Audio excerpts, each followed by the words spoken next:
मैं बलजिंदर कौर नागरिक एकेडमी में आपका स्वागत करती हूँ।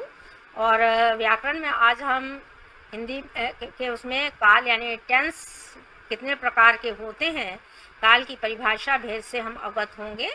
काल किसे कहते हैं, देखिए स्क्रीन पर आपके पहले उदाहरण दिए गए हैं कि बालक दूध पीता है, कल हम बस से घूमने जाएंगे, कमल जा रहा था।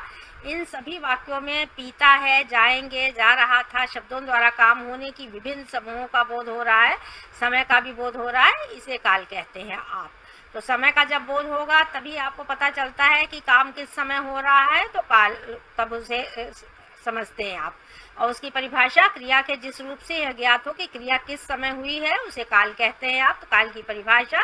और काल के देखिए भेद, भूतकाल, वर्तमान काल और भविष्यत काल, तीन भेद होते हैं। और इसके अंतर्गत भी जो भेद होते हैं उन्हें भी आपको समझाया जा रहा है।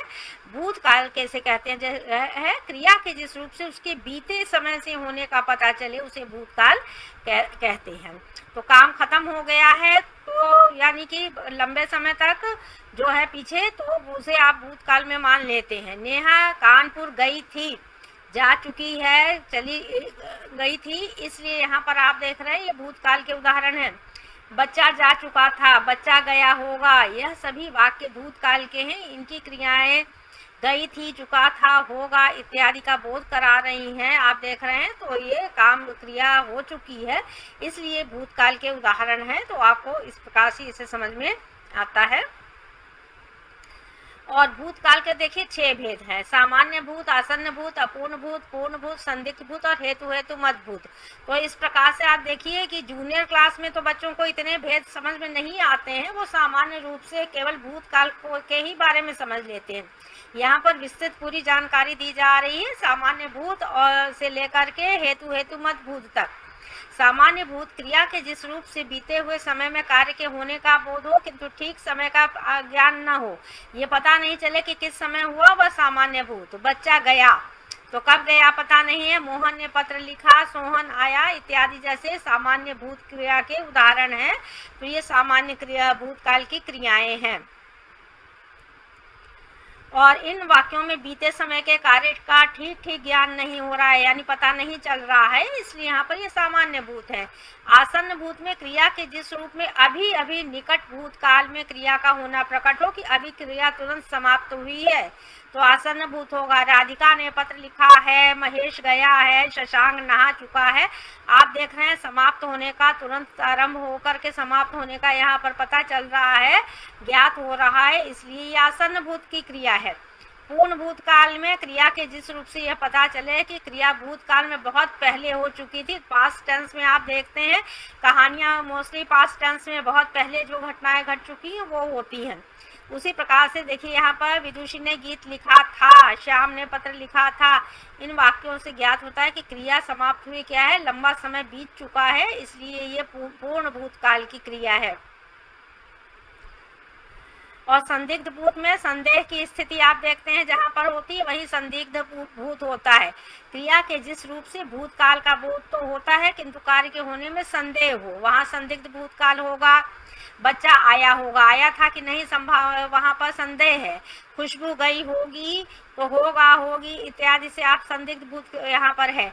पुनीत ने पत्र लिखा होगा, इन सभी वाक्यों में क्रिया के घटित होने में संदेह की स्थिति है, अतः क्रिया कैसी है, संदिग्ध भूत की है। हेतु हेतु मत भूत, यदि भूतकाल में एक क्रिया के होने या न होने पर दूसरी क्रिया का होना या न होना निर्भर करता है, उसे हेतु हेतु मत भूत करते कि उस पर आश्रित है। यदि श्याम ने पत्र लिखा होता तो मैं अवश्य आता, यदि वर्षा होती तो फसल अच्छी होती। इन वाक्यों में क्रिया क्या है, एक दूसरे पर डिपेंड कर रही है, आश्रित है, इसलिए ये हेतु हेतु मत भूत है। वर्तमान काल क्रिया के जिस रूप से उसके वर्तमान समय में होने का बोध होता है तब आप उसे वर्तमान काल कहते हैं। वर्तमान काल के भी देखिए 3 भेद हैं, सामान्य वर्तमान, अपूर्ण और संदिग्ध। जैसे आपने पीछे उसमें पढ़ा है उसी तरह से इसमें 3 है, उसमें 6 थे आपके भेद। सामान्य वर्तमान में क्रिया के जिस रूप में यह बोध हो कि क्रिया वर्तमान काल में सामान्य रूप से होता है तो वहाँ सामान्य वर्तमान। सीता पढ़ती है, लक्ष्मी गीत गाती है, प्रदीप पत्र लिखता है, आप देख रहे हैं यहाँ पर ये सामान्य वर्तमान के उदाहरण हैं। पढ़ती है, गाती है, लिखता है क्रिया कैसी है? वर्तमान समय में सामान्य क्रिया के होने का बोध कराती हैं। इसलिए यहाँ पर क्या है? सामान्य वर्तमान की क्रिया को कहा जा रहा है यहाँ पर। अपूर्ण वर्तमान, अपूर्ण में आप पहले ही समझ रहे हैं कि अपूर्ण यानी कि अभी काम पूरा खत्म नहीं हुआ है, इसीलिए अपूर्ण है। तो बहुत थोड़े शब्दों में ही आप इसे समझ सकते हैं। क्रिया के जिस रूप से यह बोध हो कि कार्य अभी चल रहा है, क्रिया अभी समाप्त नहीं हुई है, खत्म नहीं हुई है, तो अपूर्ण वर्तमान है। अंकुर खेल रहा है, बच्चा हंस रहा है, सिद्धांत आ रहा है, इन क्रियाओं में क्रिया शुरू हुई है, चल रही है, ऐसी क्रियाओं को अपूर्ण वर्तमान कहते हैं।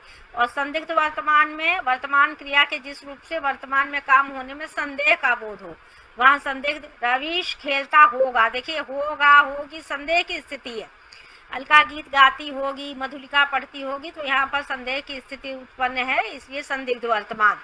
इन वाक्यों में क्रियाओं से पता चलता है कि काम वर्तमान समय में चल रहा है, किंतु अभी संदेह है कि क्रिया जो है अभी समाप्त नहीं हुई है, और ऐसी क्रियाओं को आप संदिग्ध वर्तमान कहते हैं। भविष्यत काल, क्रिया के जिस रूप से यह पता चले कि क्रिया आने वाले समय में होगी, तो भविष्यत काल है। भविष्यत काल के देखिए दो ही उदाहरण हैं, भेद किए गए हैं, सामान्य भविष्यत और संभाव्य भविष्यत। सामान्य भविष्यत में क्रिया के जिस रूप से कार्य के भविष्य में होने का बोध हो, उसे सामान्य भविष्यत आप कहते हैं। अशोक पत्र लिखेगा, हम घूमने जाएंगे, आज वह जाएगा, इस तरह के कोई भी उदाहरण अगर इस तरह के आते हैं तो वहाँ पर सामान्य भविष्यत है, जाएगा, लिखेगा, हो इत्यादि। इन सभी वाक्यों में क्रिया के सामान्य रूप से भविष्य में होने का बोध हो रहा है, अतः यह सभी वाक्य क्या है? सामान्य भविष्यत के हैं। और संभाव्य भविष्यत, क्रिया के जिस रूप से कार्य के भविष्य में होने की संभावना होगी, वहां पर आप संभाव्य भविष्यत होगी। उनके केवल भेद से भी आपको पता चल जाता है कि किस प्रकार से आप उनके उदाहरणों के माध्यम से उनको आप समझ सकते हैं कि ये तीनों काल में से कौन से काल में कोई उदाहरण जो है होगा, तो शायद आज वह आए, संभावना है। देखिए, शायद कल वर्षा होगी, संभावना है, संभाव्य है। शायद आज पिताजी मेरे लिए साइकिल लाएं, संभावना है। इन सभी वाक्यों में संभावना है, इसलिए सभी वाक्य संभाव्य भविष्यत काल का बोध कराते हैं। इस प्रकार से काल की परिभाषा, भेद और उसके उदाहरणों को आपने बहुत अच्छे तरीके से समझा है। चैनल को सब्सक्राइब करें, वीडियो को लाइक तथा शेयर करें और कमेंट अवश्य लिखें। धन्यवाद।